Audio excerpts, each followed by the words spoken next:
here as well. Rose is there. Oh my God, Rose. Rose, Whoa. Hi guys, as you can see, I'm not done yet, but I will join the call. And I can do my presentation and everything. I just will do it here. Sorry. Wait,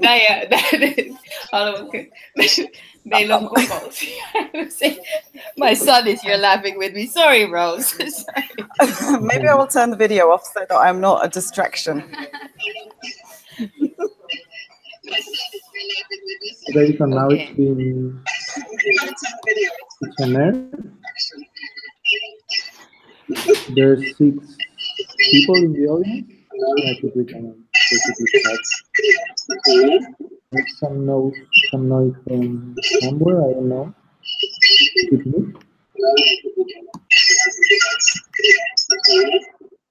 It's you, I think. Can you mute your mic here?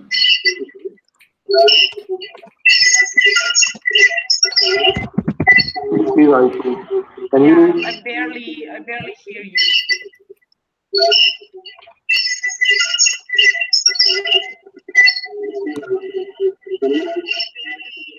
Bad echoing.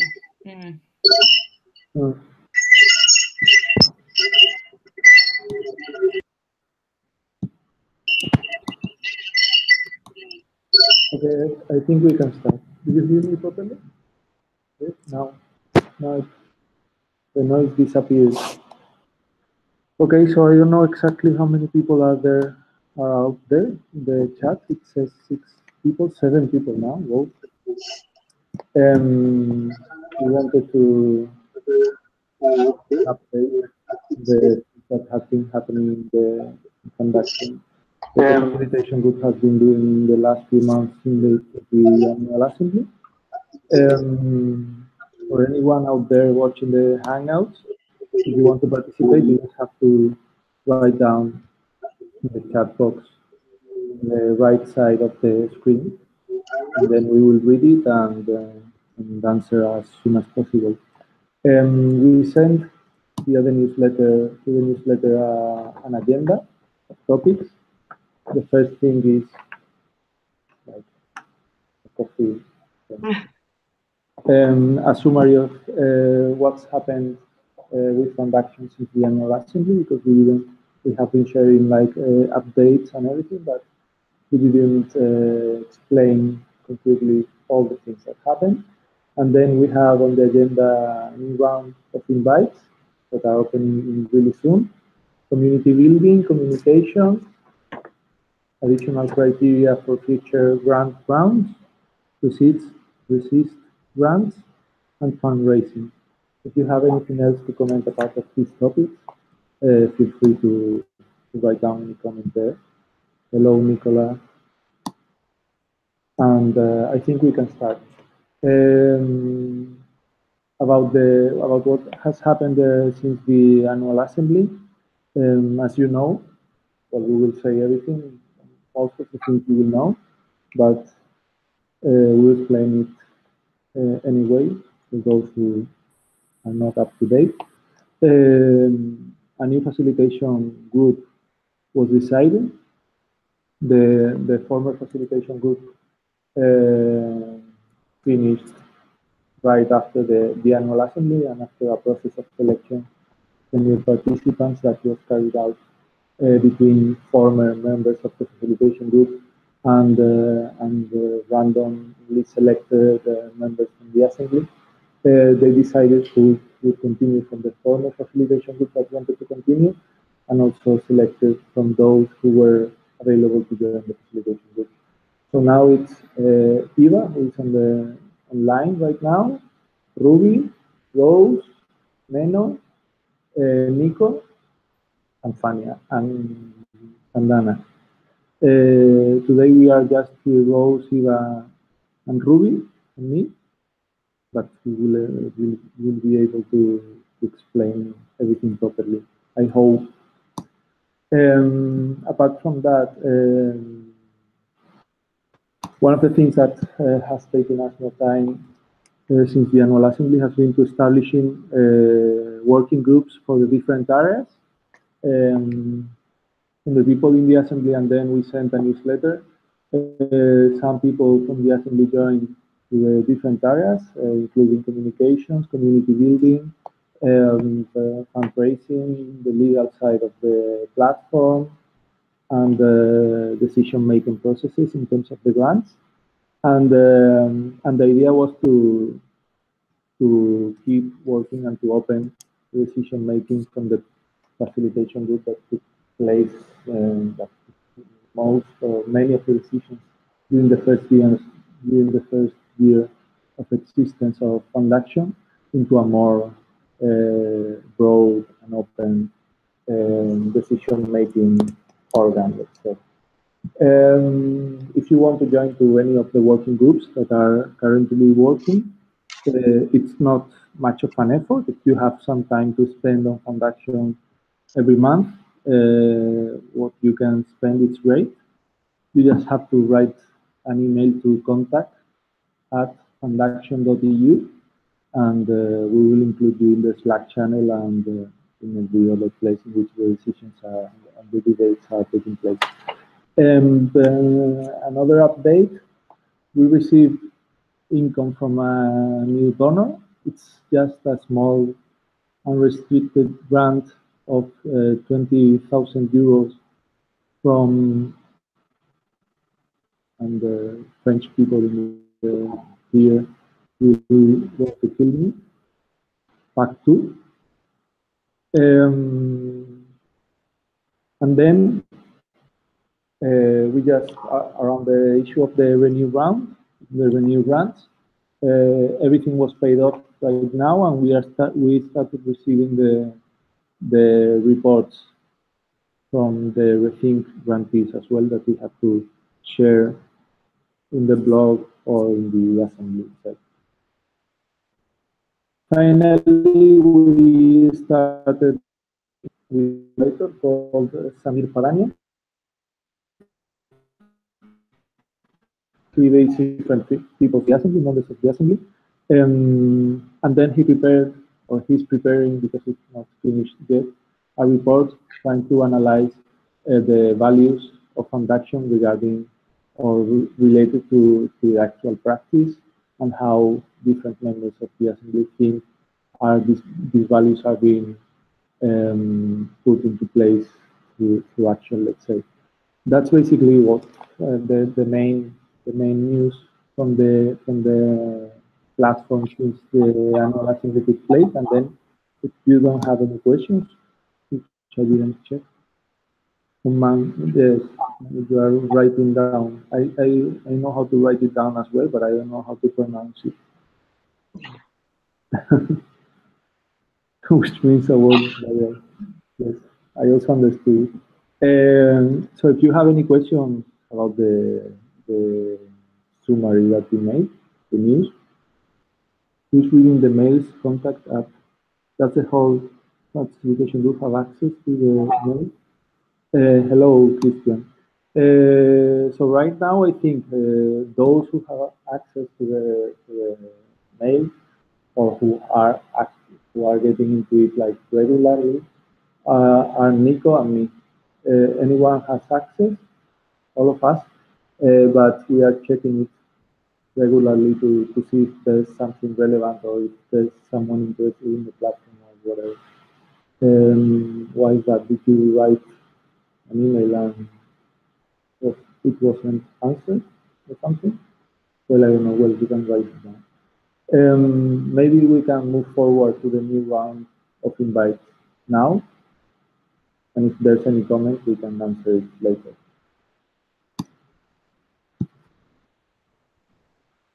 Who's doing the new round of invites?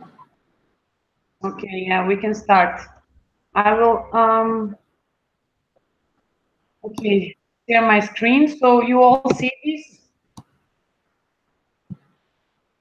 Yeah. Okay, super.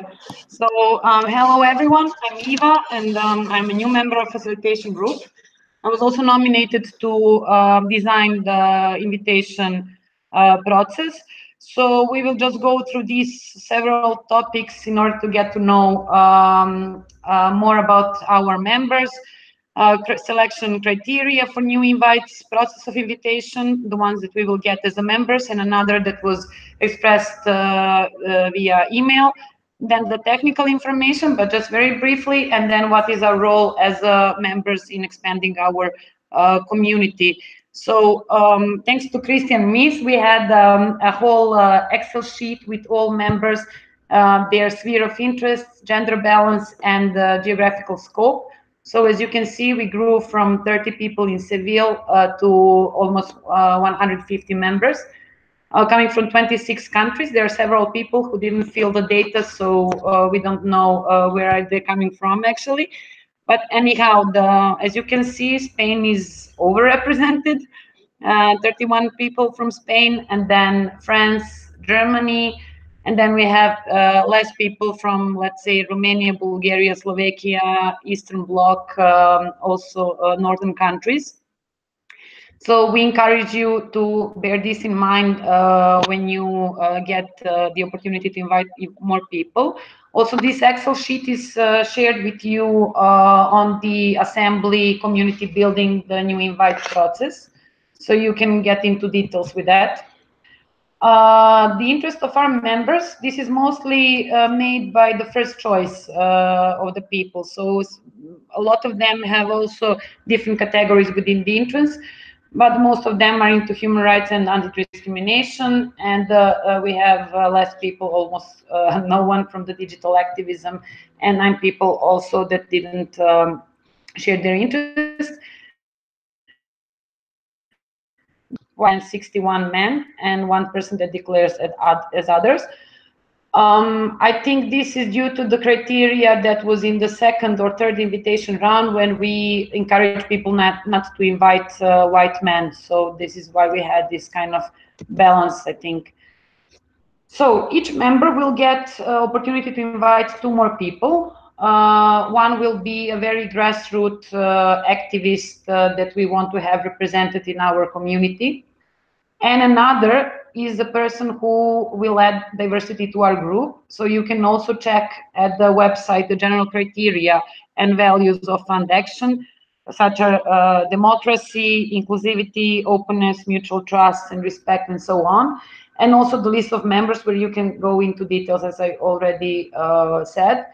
And as I mentioned, we encourage you to invite people from underrepresented communities and countries who are sharing our values.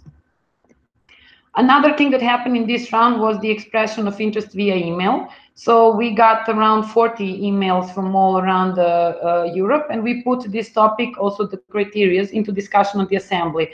Collecting the comments of our members, I would say that we decide to share the list of short bios of the people who send them emails, and then to vote and comment on them. I guess that then facilitation group will invite them to join, and still each member has 2 invites per se. So this is not taking your invites out of those 2.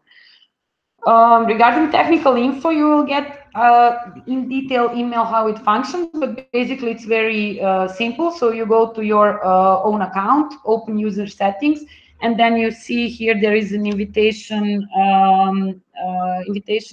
button where you just add the email address of the people you want to invite. Now it's not our authorities to perform this, but as soon we open it, it will function.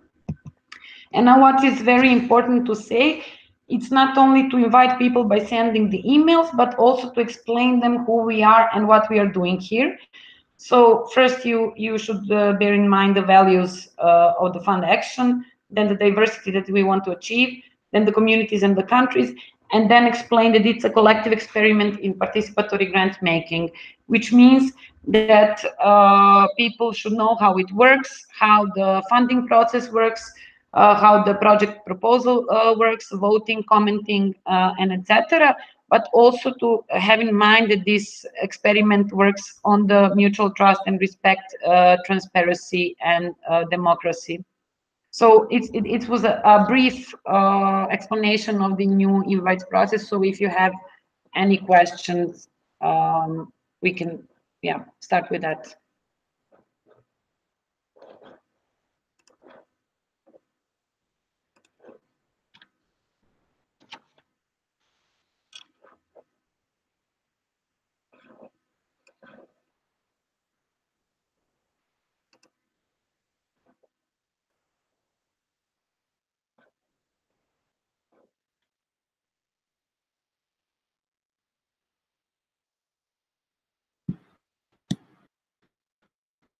How many inbox people emailed? It's 38 exactly.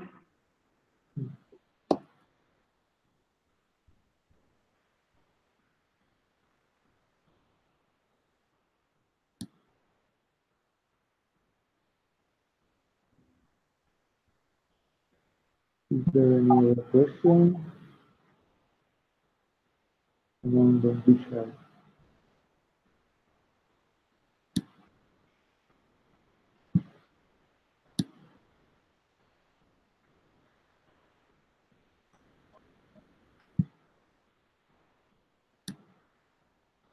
How many people in the end?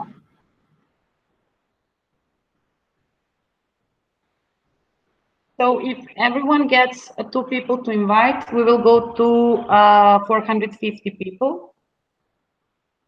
And from the invites, we can decide after we have all votes and comments on one place. I guess not all of them, like all 40 people will join. But at least let's see who are the people who try to reach us. Yeah, and how was it with did we? I guess we're also still discussing that. Does the email address stay open so that people can still express their interest? Yes, exactly. We have that as a discussion that we don't want to ignore people who send an email. But also now it's an opportunity to discuss it and to see how it works. I mean, it shouldn't be a normal process of incorporating people into the FundAction. But, there's another question from Cuba, which says, will there be a session or a group to try to get the most of the reports from the received grants? I think that's something that we can answer later on when we get to the point of the received grants. And then there's a question by Tobias, which says, what's the timeline? Sorry if I missed this.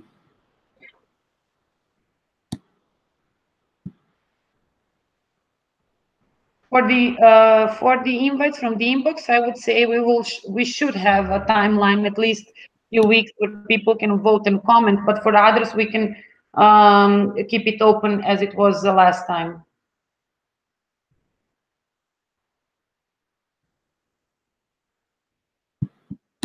Great. So if there's no other question right now, we can move forward to community building. Okay. Let me also find.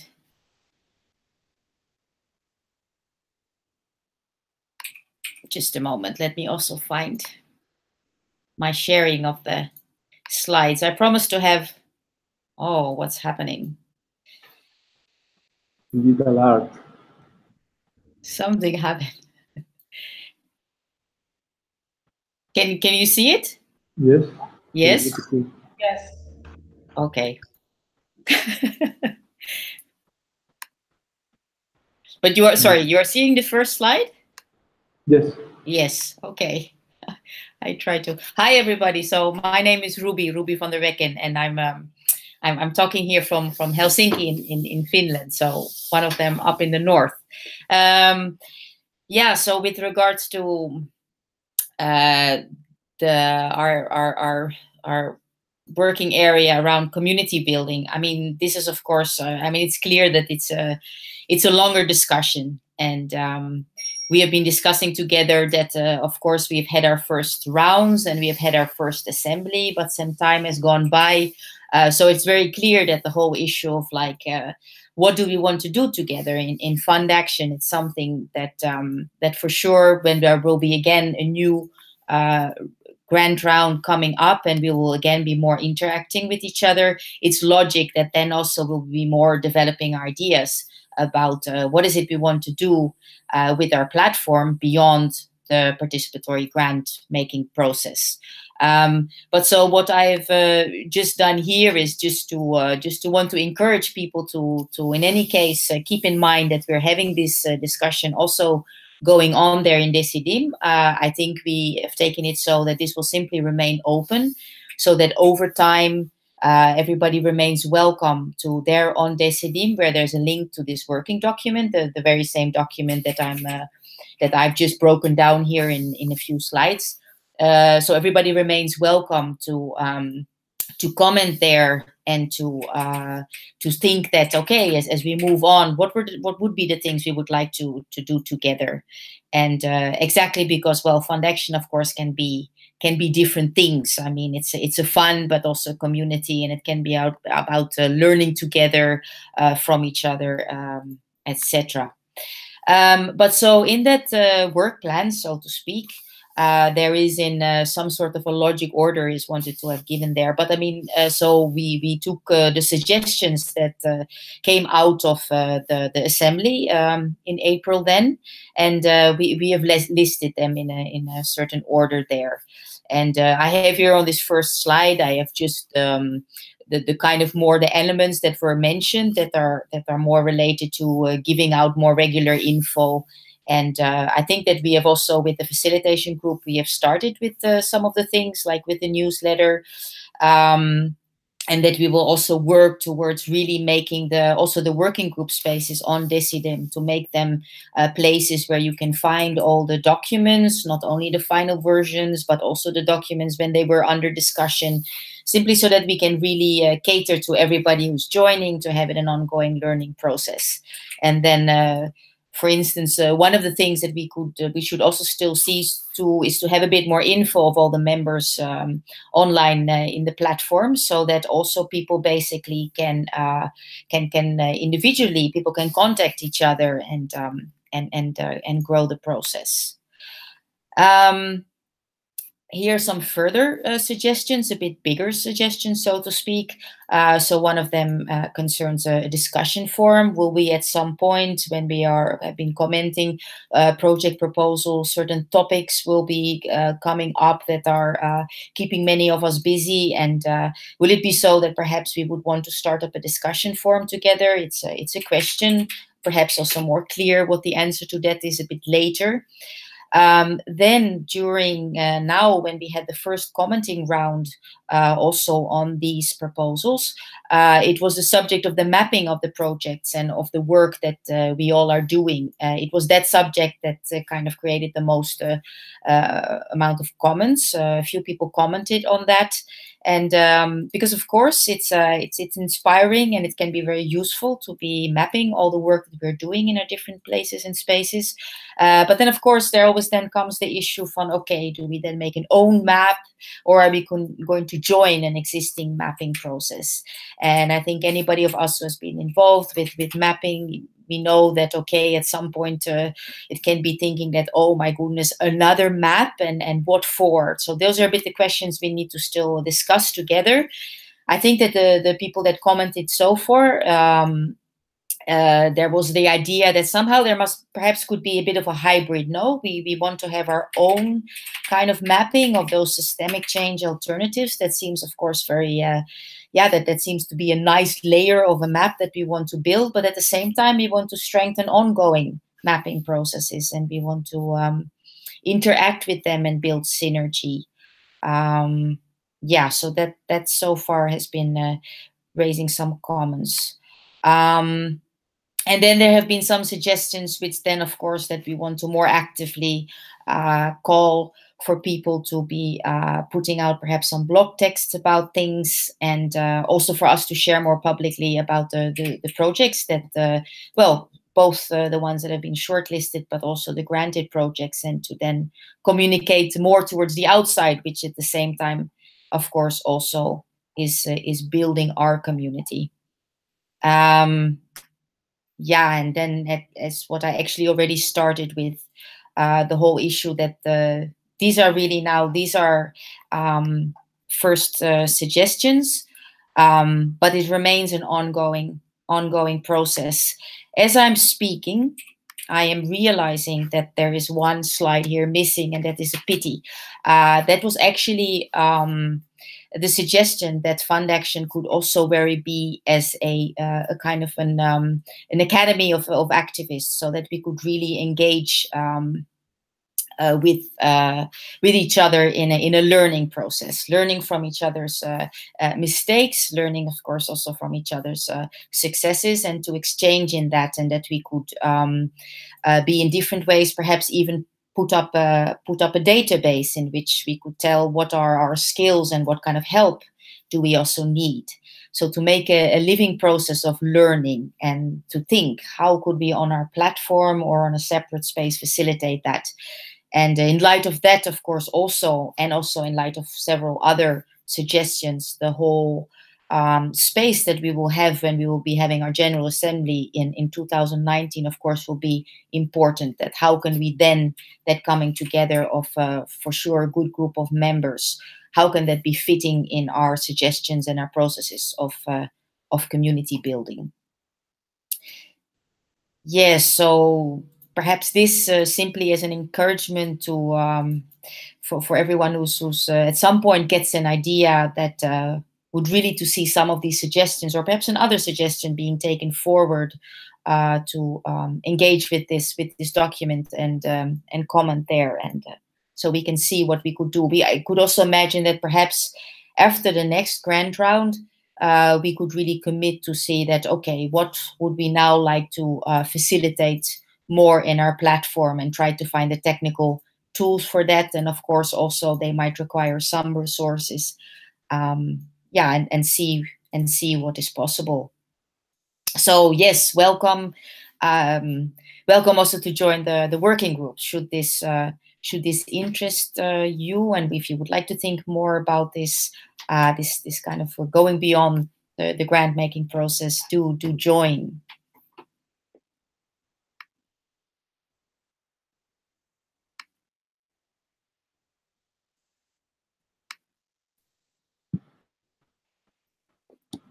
If there's any comments on this. Comments, ideas, suggestions.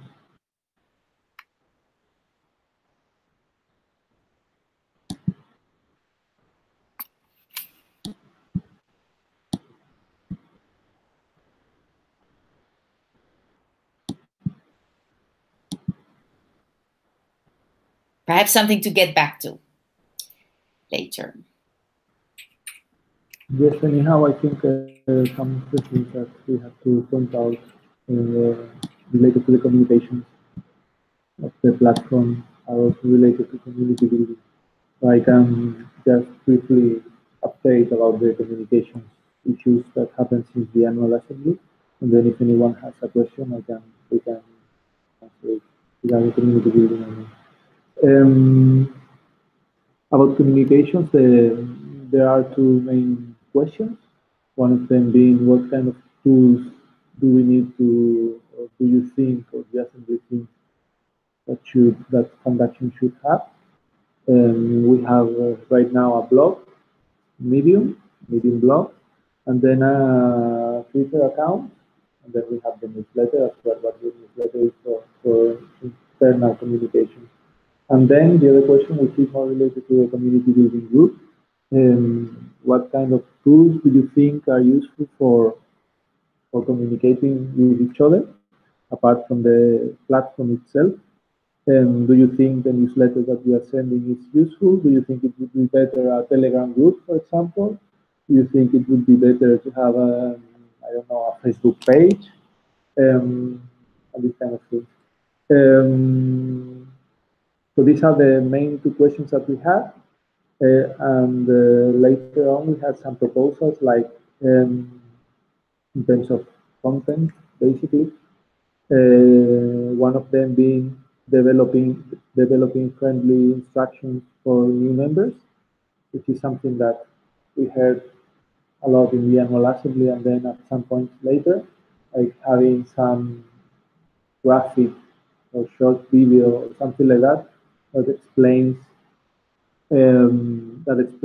basically how the platform works when you get into it for the first time, and what can you do with it, which is something that would make it easier for anyone inviting another activist works, basically.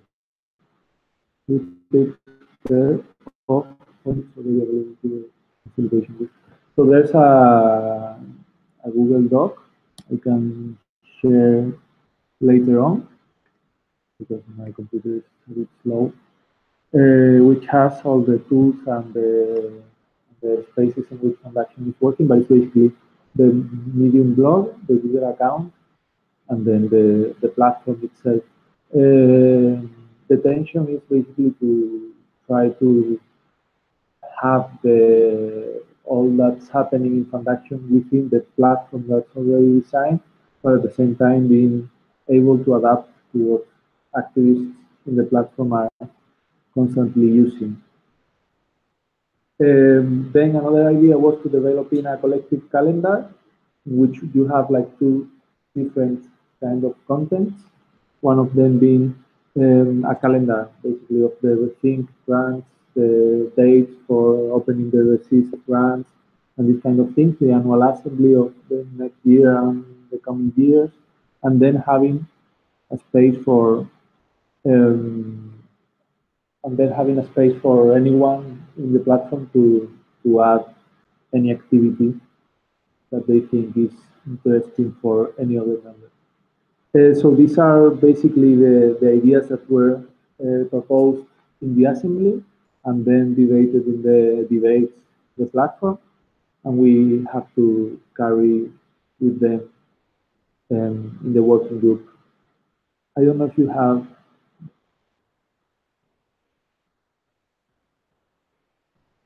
Christian says, being part of several working groups, I have to say that the process to come to a final text version was very confusing. That's something that relates a bit with the community building and what Ruby explained before. But yes, that's something that we can work on to try to make it more simple and intuitive. So we take notes. That it's that's a question over there. So in terms of communications, I think it's mostly it. I don't know if you have any comments, suggestions, ideas.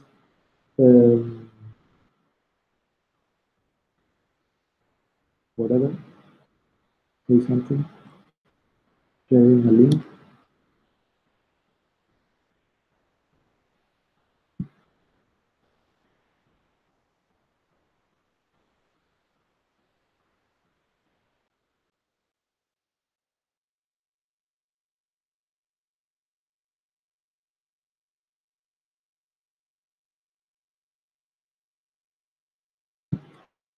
If not, maybe we can move forward to additional criteria for future grant rounds, and then we can have at the end some time to answer any other questions that we didn't include in the agenda, because I'm sure some of you in the chat box will have something to say apart from these topics.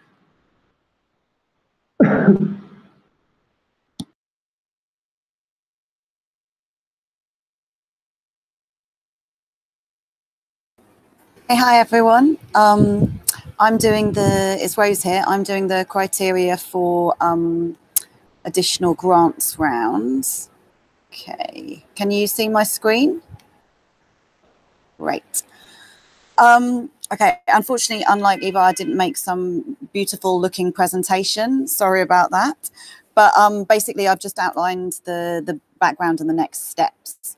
So as you know, we've had 2 grants rounds so far.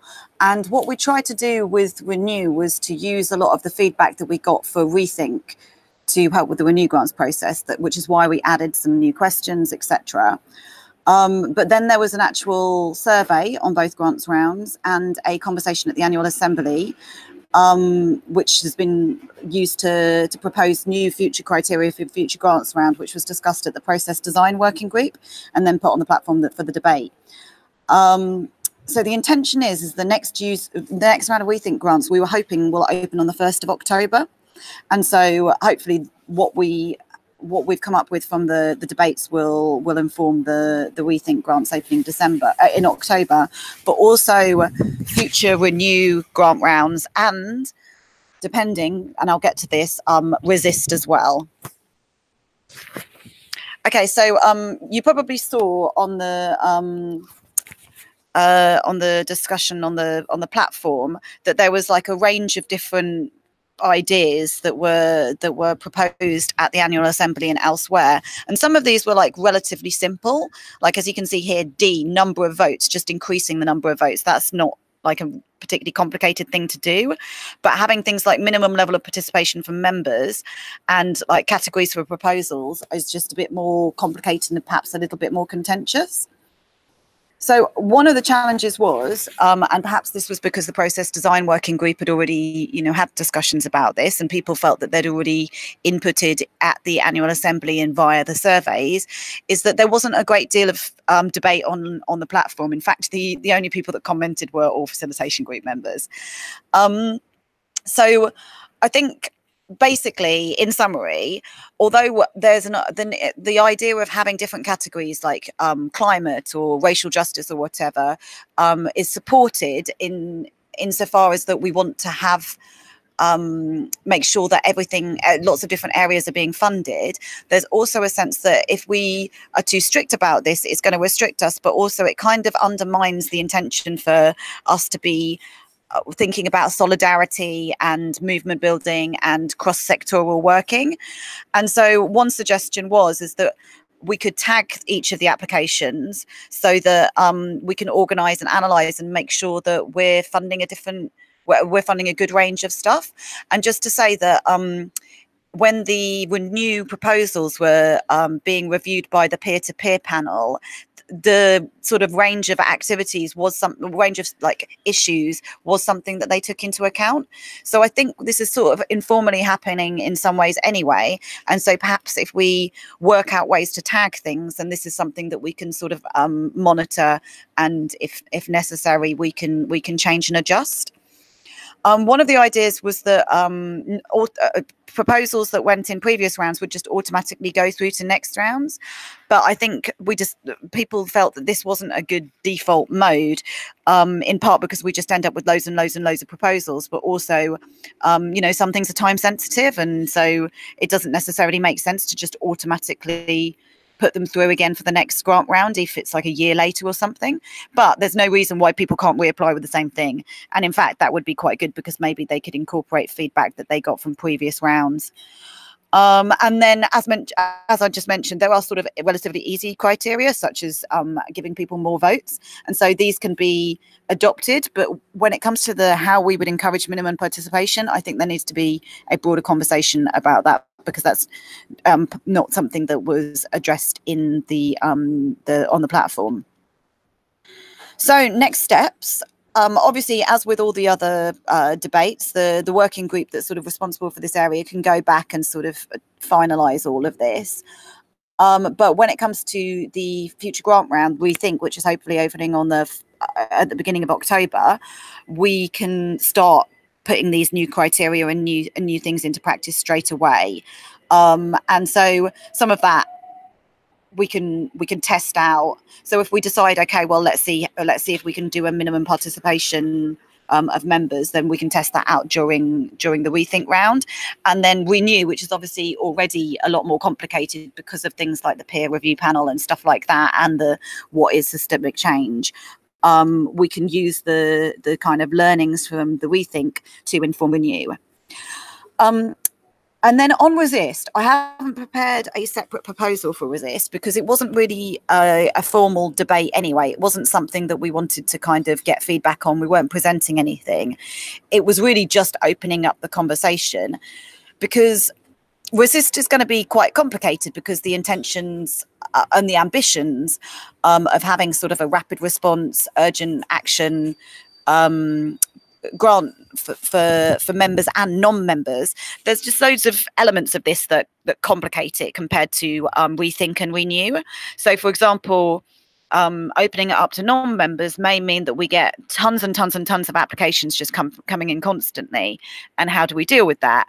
And, you know, what would we say, that we would only fund certain geographies sometimes, or that we would fund certain themes sometimes, you know, because often what can happen is that, say, for example, like one feminist organization gets funding, then all the other feminist organizations learn about it, and then they all apply as well. But then, you know, other organizations in other sectors or in other countries might not know about it.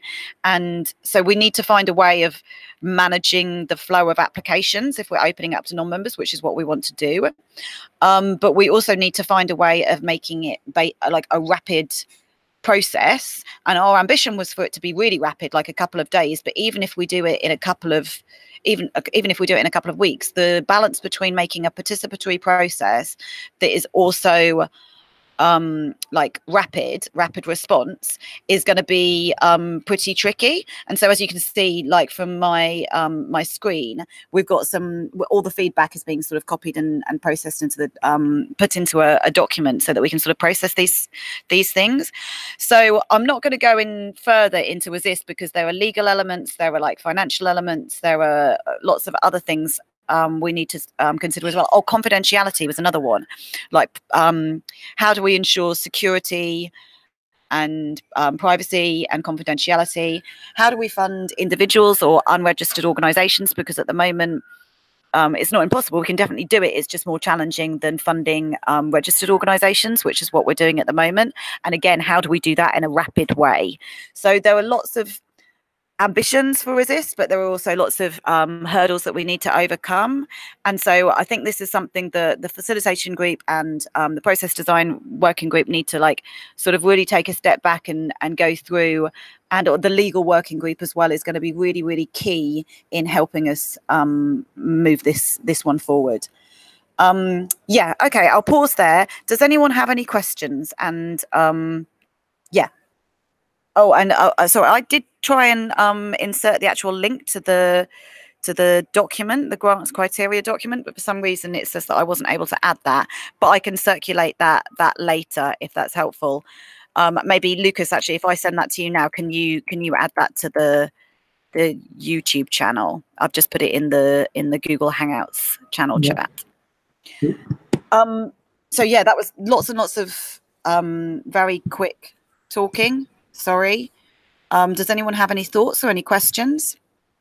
There's this question from Cuba. We made it before. Will there be a session or a group to try to get the most of the reports from the Resist grant? I think he's referring to the Rethink grant. Oh, okay. Yeah.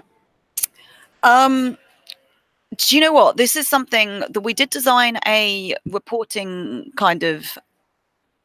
We had a whole review at the beginning of the facilitation when the new facilitation group joined on what we were going to do with reports.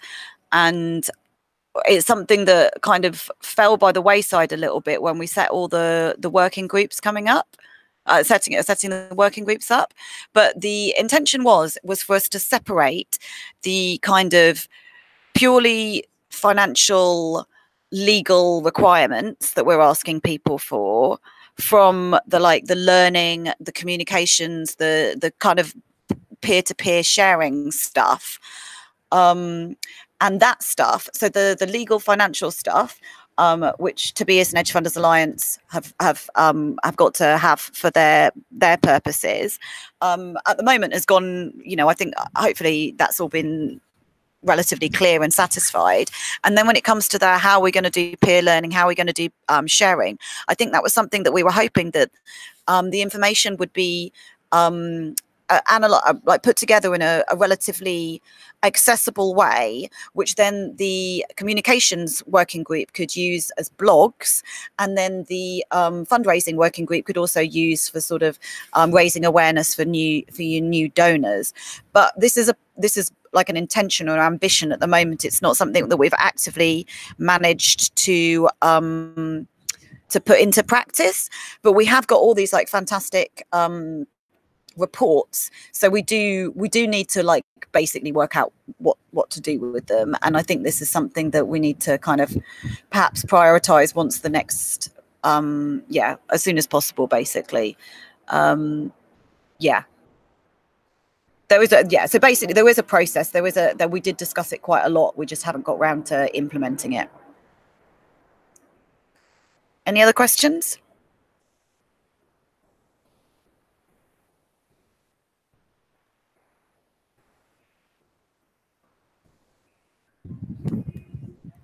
Okay, well, if not, what I will do is I will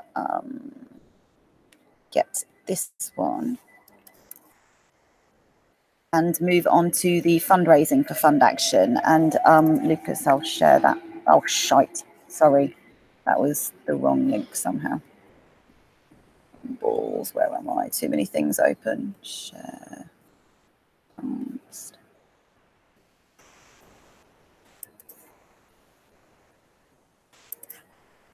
Yeah, sorry about that. Thanks, Lucas. Okay, done. So fundraising for FundAction. Background. Most of you will know all this anyway, but basically we've had 4 donors, and recently one more joined, and all of the donors have been really supportive and like very, very allowing us all our autonomy, and to the point where the new donor, we haven't even sort of engaged with them really. They just gave us 20k, and that's kind of been it, which is totally great. And we're really grateful for the donors sort of stepping back and giving us that support. But now we need to have a discussion about how we're going to do future fundraising. And in part, that's because some of the donors, so FPH, for example, are going to be providing in-kind support, but aren't actually providing cash. And OCFA are like cutting down their grants a little bit this year. So we need to start thinking about ways that we can increase our donor base. But obviously this is kind of complicated because there's not many foundations out there that are as sort of progressive and trusting and forward thinking as the 5 that we currently have. So our income at the moment has been about 325,000 euros for the whole year, and we don't have like multi-year grants. So what we need to do is start thinking about future fundraising. And we're really, really super lucky that the foundations that have supported us so far are actively out there advocating for us. And so is Tobias and Edge Funders Alliance, which is how we ended up with the Amont Partout grant. So we've got a lot of support, we've got a lot of potential, but we need like a kind of strategy and our criteria. So we set up a fundraising working group, and the first thing that we did was we put together a really basic fundraising proposal, which was submitted to Robert Bosch Stiftung, which I don't know what's happened to that since then, but perhaps someone else might be able to mention that. And this was sent to them in July. And so as if you're looking at my screen now, you can see the proposal that we sent to them.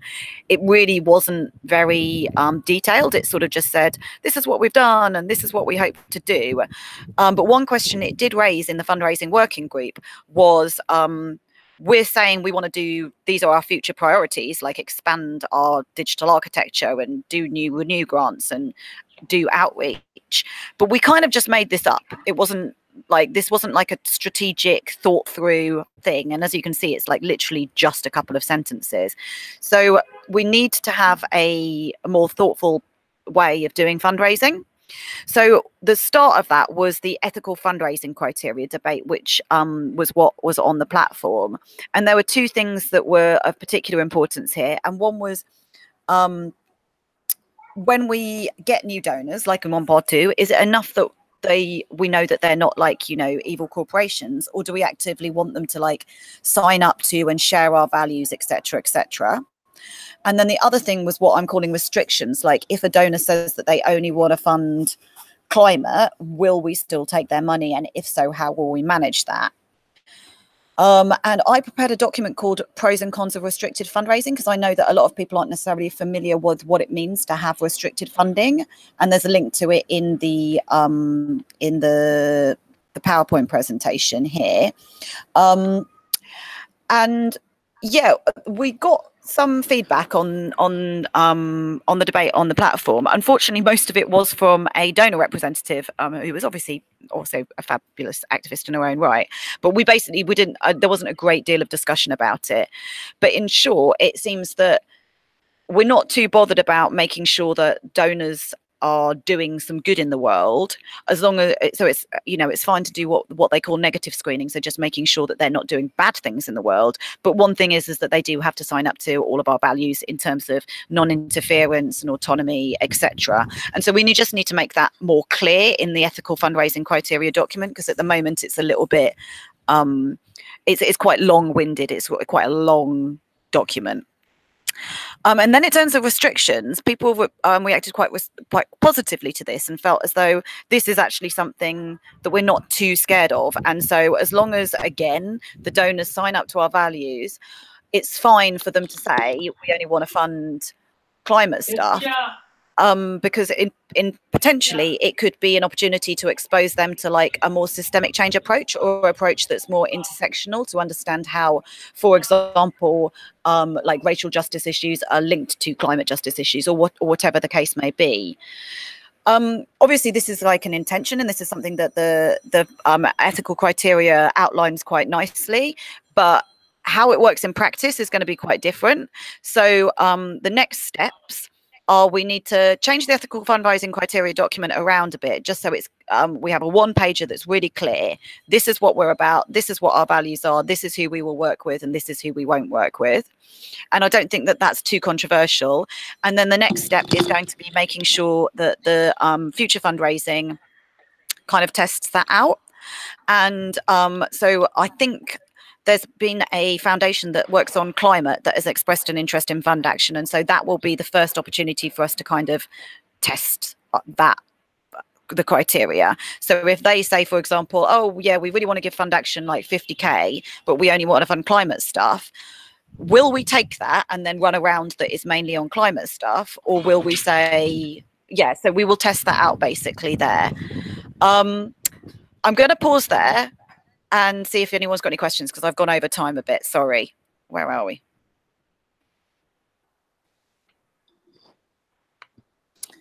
Okay, so how long are you going to advertise these grants, and how long will the calls be open for? Participatory processes to select. What do you mean with the resist grants, or which grants?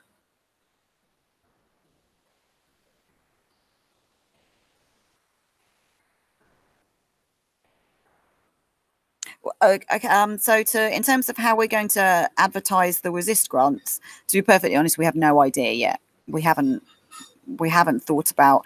We've had conversations about outreach and how we want to reach grassroots groups, etc. But obviously, this is another potential challenge, because at the moment we work in English, we work online, so we're not necessarily going to be reaching those groups that aren't working in English and aren't working online. So yeah, when it comes to outreach, this is another thing that we need to discuss. And how long the calls will be open for. The intention was that would be that resist would be open all the time, like all year round.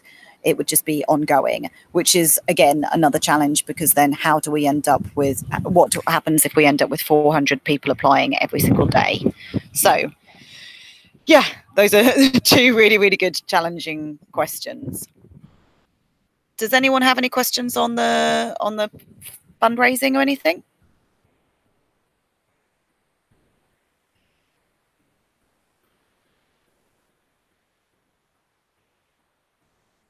Okay. If not, I'll hand back to Lucas, and I will say thanks so much. And yeah, if you want to join the fundraising, oh, you're back to seeing me with my bright yellow hair now. I'm sitting outside the hairdressers waiting for my dye to be washed out. If you want to join the fundraising working group, that would be super great, because this is where we're going to be having those conversations. Thanks. Tobias has asked, any news from Bosch? So the report that Rose showed before, that's the one that we shared with Bosch, but they are somehow going through a reflective year or something like that. They are trying to reconfigure the strategy, and they said that we should send them a report and expanded information about FundAction at the end of the year. So that's the news we have. Yeah. And then the question about crowdfunding. We haven't thought about crowdfunding yet, but that's something perhaps we could propose to the fundraising working group. To be honest, we've been relatively boring in our ideas on like fundraising, but that's because we literally have just got started. So all we've thought about is reactive stuff. Like, so Bosch has got in touch with us, and so we did something for them, but we haven't thought proactively about how we might do fundraising yet, like things like crowdfunding. But that is definitely something that the fundraising working group can think about and take forward. Yeah, exactly. I mean, one of the challenges of crowdfunding is that it's easier to crowdfund for something when you know what you're crowdfunding for. So, for example, if you've got a campaign or an action or something, then people are more likely to give you money than if you say, give us money, and then we're going to put it into a participatory process, and we have no idea what's going to end up being funded at the end, which is what would happen with FundAction. And so the Edge Fund in the UK, we fund all sorts of stuff, and we are only funded by individual donations, i.e. by crowdfunding. And whenever we do crowdfunding like campaigns, we only raise about £5,000 maximum. And I think that's just because people don't know what they're donating for. So, but it's something that the fundraising working group can discuss. And have you discussed opening up funding to small support members? I think that's a really good idea, Alba. I think that's a really, really good idea. And also, like, that's another way that we can sort of build community. And yeah, so that's another thing that we can add to the list of things that the fundraising working group can discuss. Thanks, guys.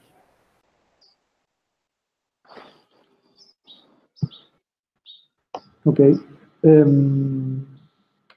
So we reached the end of the agenda. I don't know if Eva, Rose talk. Eva, Ruby, or Nico, who just a few minutes ago joined the conversation, want to say something about the things that we have been talking about. And then, if you have any other questions, you can write it down in the chat.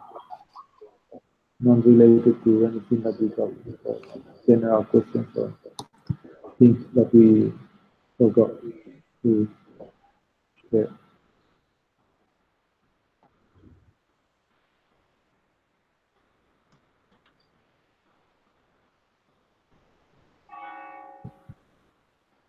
I just realized that you have in my back the Wi-Fi network and password of my office. If you come around to Seville, you can connect to it.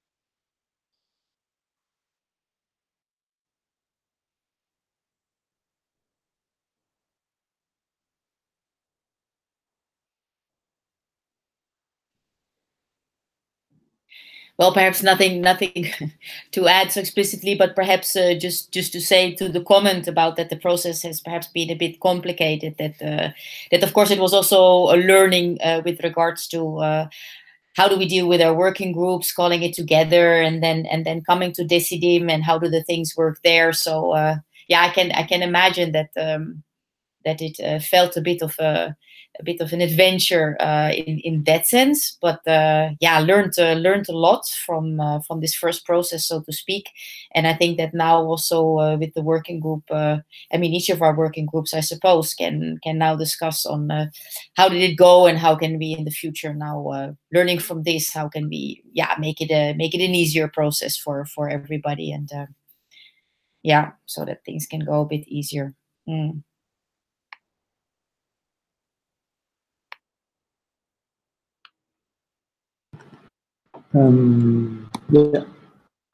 exactly what Rose said. I was going to answer to Christian as well.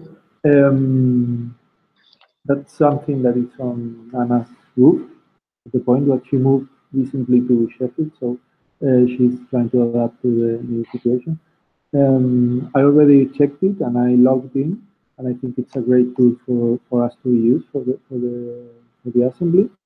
And it's a really important step forward for the future to try to run away from private software, basically.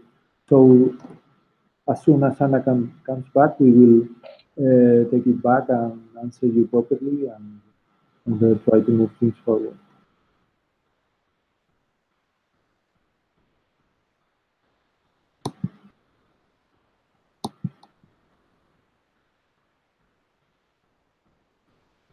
Any other thing?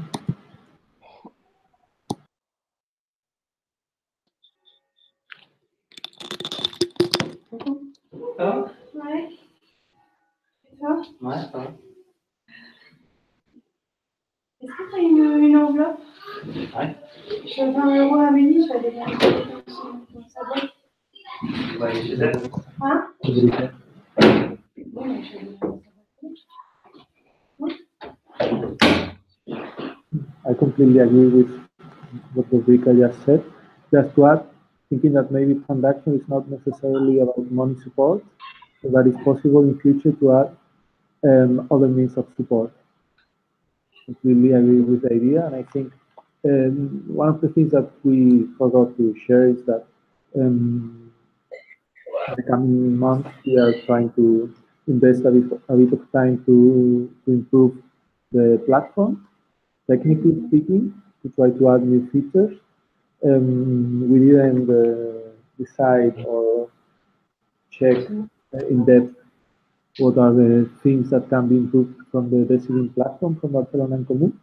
But as soon as we do it, the idea is to try to have conversations and mutual support there, try to basically build community between FundAction, which is one of the main aspects of the platform itself.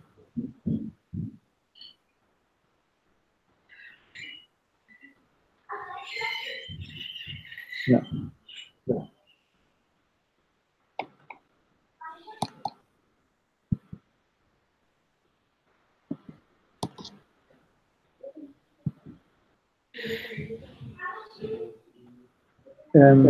Anyhow, I don't know if there's any other question, but any of us are always available. You can write us a direct message to the platform, or you can write an email to contact@fundaction.eu. You can reach us at our personal emails as well. You can find them in the platform, I think. Any way is good. We will be happy to answer any question, to share any information, to update on anything, to bring any questions to the rest of the assembly, whatever we can do. Okay.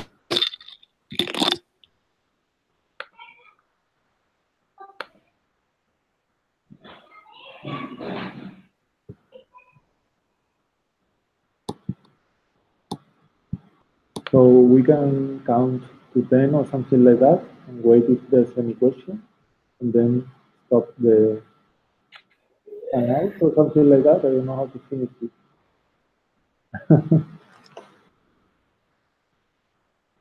Okay, I will count to 10, but in my mind.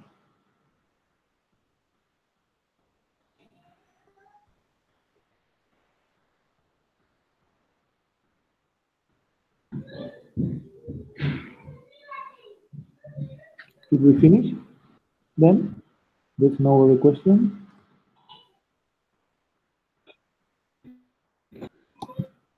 Okay. Lucas, please get a new microphone. Oh, sorry.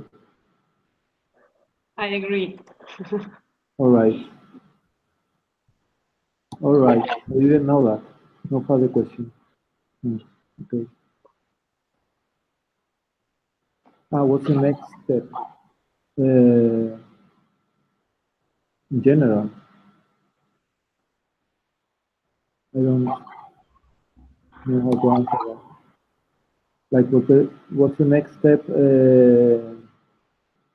I think the next step is basically the invitation round, which will inform via newsletter, and then we will keep working on the working groups. But I don't know if that's the answer to the proper answer to the question.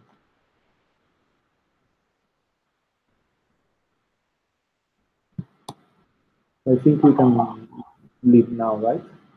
Like Rose and Nico already left. We are just here, the three of us. Okay. Next call, next newsletter.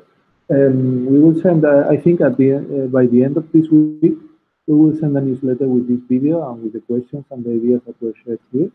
And with the next round of invites, we will see it like really soon.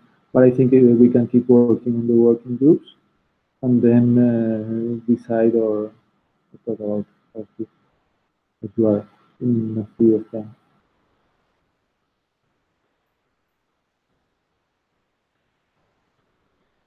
Is that all?